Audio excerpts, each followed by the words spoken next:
ఇక డీటెయిల్స్లోకి వెళ్తే బ్రేకింగ్ న్యూస్ వస్తుంది. పద్మావతి యూనివర్సిటీలో భద్రపరిచిన స్ట్రాంగ్ రూమ్లో ఈవీఎంలు గోల్మాల్ చేయడానికి వైసీపీ నేతలు ప్రయత్నిస్తున్నారని ఆరోపించారు చంద్రగిరి టీడీపీ అభ్యర్థి పులవర్తి నాని.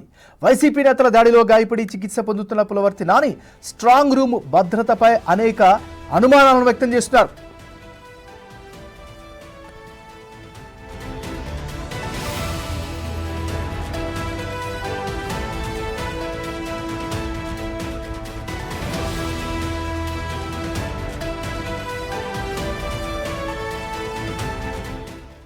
వైసీపీ నేతలకు చంద్రగిరి రిటర్నింగ్ అధికారి సాయం చేస్తున్నారని ఆరోపిస్తున్న పులవర్తి నానితో మా ప్రతినిధి దామోదర్ ఫేస్ టు ఫేస్.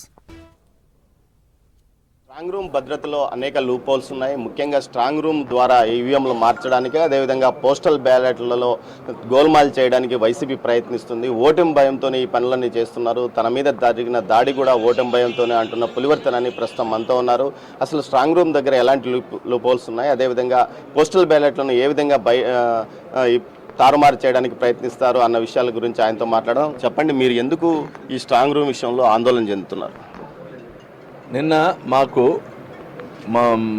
ఒక ఫోన్ వచ్చింది, 4 వెహికల్స్ బ్యాక్ సైడ్ వెళ్ళిందని. ఇమ్మీడియట్గా మా మిస్సెస్ని పంపించాం. మేమే అక్కడికి వెళ్తే బ్యాక్ డోర్కి ఎమర్జెన్సీ డోర్ అని పెట్టుండ్రు, అక్కడికి వెళ్తే మేమే వెళ్ళగలిగినామంటే ఇంక వాళ్ళు ఎందుకు రారు, అధికార పార్టీ వాళ్ళు. పోలీసు అక్కడ ఉన్నట్టు స్ట్రాంగ్ రూమ్ దగ్గర వెనకాల సరిగా లేదు. దీన్ని చూడాల్సిన బాధ్యత ఈఆర్ఓ ఉంది. అక్కడ స్ట్రాంగ్ దూర కరెక్ట్ సెక్యూరిటీ లేదు. సిఆర్పిఎఫ్ని రిలీవ్ చేసి వెస్ట్ బెంగాల్ పంపించామన్నారు. ఇక్కడ తమిళనాడు పోలీసు పెట్టినారన్నారు. తమిళనాడు పోలీసు కూడా మంచి పోలీసే, మేము లేదని చెప్పారు. కానీ సిఆర్పిఎఫ్కి వాళ్ళకి డిఫరెన్స్ ఉంటుంది. సిఆర్పిఎఫ్ ఎదుటి వ్యక్తిని ఎవరు చూడరు. మీకు మనం చూస్తుంటారు, ఓ రామచంద్ర లాఠీ చార్జ్ అనేసరికి విలేకరులను కూడా కొట్టారు. ప్రెస్ అని కూడా వాళ్ళకి తెలియదు. అటువంటి వాళ్ళని అక్కడ వేయాలి. ఇక్కడ సెక్యూరిటీ పర్పస్గా అక్కడ వేయాలి. వాళ్ళు వేయకుండా ఎవరినో పోయేస్తే రేపు తెల్లారితో ఉండేది అధికార యంత్రాంగం వాళ్ళ కంట్రోల్లో ఉంది. ఎలాంటి లూప్ హోల్స్ ఉన్నాయి? బ్యాక్ సైడ్ డోర్ ఒకటి ఉంది, ఎమర్జెన్సీ డోర్ అని పెట్టారంట. ఆ డోర్ దగ్గర సెక్యూరిటీ లేదండి. అక్కడి నుంచి బ్యాక్ నుంచి రావాలంటే వితిన్ 2 minutes రావచ్చు. అక్కడ సెక్యూరిటీ లేదు, ఏ అధికారి లేడు. ఇంకా దానికి మించి సెక్యూరిటీ ఎక్కడ ఉంది చెప్పండి. మీరు ఈ విషయాన్ని ఎన్నికల అధికారి ఇచ్చారండి, ఎన్నికల అధికారికి ఇచ్చారు. ఇప్పుడు కూడా కంప్లైంట్ చేస్తున్నాం, మళ్ళీ ఇది వేస్తాను. మెయిన్ ఇక్కడ ఈఆర్ఓని మార్చాలి. ఈఆర్ఓని మార్చకపోతే ఎలక్షన్ జరగదు. ఈఆర్ఓ మీద మీకు ఎందుకు అనుమానాలు? స్టార్టింగ్ నుంచి వచ్చిన రోజు నుంచి అన్ని దొంగోట్ల పైన కానీ, మేము ఇస్తామంటే ఏం జరగలేదనేది కానీ, దాని తర్వాత ఎలక్షన్ రోజు నామినేషన్ రోజు వన్ సైడ్కి మా పైన కంప్లైంట్ ఇవ్వటం కానీ, మా పైన రిజిస్ట్రేషన్ చేయటం కానీ, వాళ్ళ పైన లేకుండా. నిన్న జరిగిన సంఘటనలు మీకు తెలుసు. ఈఆర్ఓ కంట్రోల్ ఉన్న చోట అందరూ రావాల్సిన పని లేదు. పోలీస్ వ్యవస్థ అడిగితే ఈఆర్ఓ గారు కంప్లైంట్ చేయాలన్నారు. ఈఆర్ఓ గారు ఇకపోతే ఏం చేయగలుగుతాం మేమన్నారు. అన్ని ఉదాహరణలు 1-1 మళ్ళీ అదేవిధంగా స్లిప్లు, ఓటర్ స్లిప్స్ మిగిలింది స్లిప్స్ హ్యాండ్ ఓవర్ అవ్వాలి. అది హ్యాండ్ ఓవర్ కానీ వైసీపీ వాళ్ళ చేతికి వెళ్ళింది. మేము రిజిస్టర్ పెట్టి ఎంటర్ చేసుకున్నాం కాబట్టి మేము వాటిని కంప్లైంట్ చేయగలిగినాం కాబట్టి మళ్ళీ దానికి ఏఎస్డి అని పెట్టి లిస్ట్ ఇచ్చారు. ఆ ఏఎస్డి లిస్ట్ కూడా ఇస్తామని కూడా చెప్పాల. మళ్ళీ మేము ప్రతి బూత్ తిరిగి ఏఎస్డి లిస్ట్ ఎక్కడ అని ఎత్తికి మళ్ళీ మేము చూపించాం. అదే అనమాట. మొత్తం మీద అయితే మిమ్మల్ని హౌస్ అరెస్ట్గా నిన్న మీకు నోటీసులు జారీ చేశారు. మీ దగ్గర భారీ సెక్యూరిటీ ఏర్పాటు చేశారు. మరోవైపు ఏదైతే ఎన్నికల కమిషన్ ఆదేశాల మేరకు రాష్ట్ర వ్యాప్తంగా సమస్యాత్మక ప్రాంతాల్లో ఉన్న అభ్యర్థులందరినీ హౌస్ అరెస్ట్ చేసే ఉంటారు. కానీ తండ్రి కొడుకు ఇద్దరు ఎమ్మార్పల్లి పోలీస్ స్టేషన్ వద్దకు ఎలా రాగలిగారు అనుకుంటున్నారు? అదే చెప్పాను కదా, అందరి అధికారులు అని చెప్పిన కొందరు అధికారులు ఈ రోజు కూడా చెవిరెడ్డి భాస్కర్ రెడ్డి కన్నుసన్లో ఉన్నారు. ఇన్ని సంఘటనలు జరిగేదానికి కారణం అక్కడే. నేను కొన్ని చెప్పకూడదు, ఏమే ఫీల్ అవుతారని చెప్పట్లా. కానీ ఈరోజు కూడా కొందరు అధికారులు అతని కంట్రోల్లో ఉన్నారు.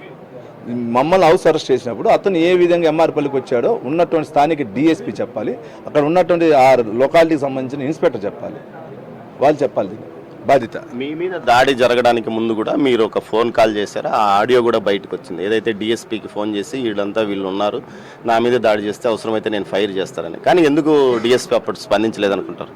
అదే కదా నేను చెప్పాను, నా వెహికల్ సరౌండింగ్ చుట్టుకున్నప్పుడే నాకు అర్థమైంది. నా గన్మ్యాన్లకి నా వెనకాల ఉండే వాళ్ళకి చెప్పిన గలాటా జరుగుతుంది, స్టార్ట్ అవుతుందని డిఎస్పీ గారికి కాల్ చేసిన. కాల్ డేటా కూడా చూడండి. డిఎస్పీ గారికి చెప్పా, సార్ నన్ను అటాక్ చేస్తున్నారు అని చెప్పా. ఎవరండి అన్న, ఎవరో తెలియదు, అటాక్ చేస్తున్నారు ఎక్కడంటే పలానని.